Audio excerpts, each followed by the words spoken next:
тохиролцоолтой ер нь бол ойдлогын хөрөнгө оруулалтын гэрээ гэж бий, хувь нийлүүлэгчдийн гэрээ гэж бий. Одоо хоёр гол гэрээ нь бол энэ байна. Тэгээ 11 онд хувь нийлүүлэгчдийн гэрээнд бол өөрчлөлт оруулсан. Тэгээ ингээд ер нь энэ тохиролцоо бол Монгол талд ашиггүй яваад байна гэдэг яриа бол одоо үндсэндээ сая манайхан жилээ 10 жил үргэлжилж байна.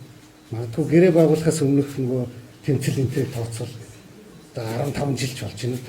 За тэгээд ийм одоо маргаантай үед 15 онд ерөнхий сайд одоо ингээд сая манай хуульч ярьсан те ганцаараа дор мэдээд дахиад нэг гэрээ байгуулсан.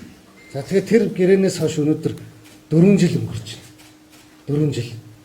Тэгэхээр яг нийгмийн зарим хүмүүс бол сайн ойлгохгүй байх шиг байна. Одоо ингээд та нар Дубайн гэрээ хүчингү болчихвол энэ улс орны эдийн засаг одоо савлах гэдэг байна гэж.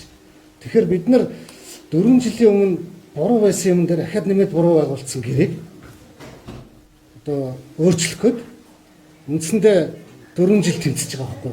Тэгээ сүүлийн 1 жилд нь ерөөсөө за энэ анхных нь одоо ер нь энэ гэрээ яаж байгуулагдсан гэдээ судлаад үзсэн чинь ерөнхий сайдын захирамжууд бол одоо ерөөсөө нэг л биш. Тэгээ судалж үзээд ерөөсөө хуулийн дагуу биш юм байна. Ингээ хууль зөрчсөн юм байна. За энэ хууль зөрчсөн үйлдлийн арга талд одоо ямар их хэсэг байгаа энэ бол тэр шалгах хэрэгтэй байгууллагууд одоо эндээс шалгах үндсэл гарч ирж байгаа байхгүй. Тэгээ ингээд бид ямар ч байсан энэ одоо бидний нэхэмжил бол зөв гэдгийг бол одоо шүүхээр бол тогтоогдсон. За тэгэхээр чимээгүй үргэлжлээд байсан бол яах вэ гэж